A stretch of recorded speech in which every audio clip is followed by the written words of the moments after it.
ഒരു നായ വായിൽ ജ്വലിക്കുന്ന ഒരു വിളക്കുമായി ലോകമാകെ ഓടുകയാണ്. 1171 സ്പെയിനിൽ ജനിച്ച ഡൊമിനിക് എന്ന കുട്ടിയുടെ അമ്മയുടെ കൺമുന്നിലേക്കാണ് ഈ ദൃശ്യങ്ങൾ സ്വപ്നം പോലെ കടന്നു വന്നത്. അവൻ വളർന്നു, പൗരോഹിത്യം തിരഞ്ഞെടുത്തു, പഠിച്ചു, സ്നാനം ചെയ്തു, അഗസ്റ്റീനിയൻ സന്യാസ സമൂഹത്തിൽ ചേർന്നു. മറ്റെല്ലാവരിലും ദീപം തെളിയിക്കുന്നത് പോലെ അവനിൽ വസിക്കുന്ന അത്ഭുത വിശ്വാസം മറ്റുള്ളവർക്കും തെളിച്ചം പകരുന്നതായിരുന്നു. 1203 ഫ്രാൻസിലൂടെ യാത്ര ചെയ്യുമ്പോഴാണ് ഡൊമിനിക് ഒരു ഇരുണ്ട ചതുപ്പിലേക്ക് കാൽവെച്ചത്.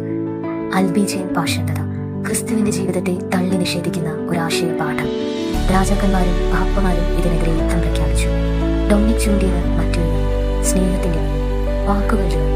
സത്യം പറയുമ്പോൾ അവൻ കൈയടിച്ച് നോക്കിയിരുന്നത് ഹൃദയങ്ങളിലേക്ക് കടക്കാനായിരുന്നു. പക്ഷേ ഒരു നാൾ അദ്ദേഹം തലകുനിച്ച് പ്രാർത്ഥിച്ചു.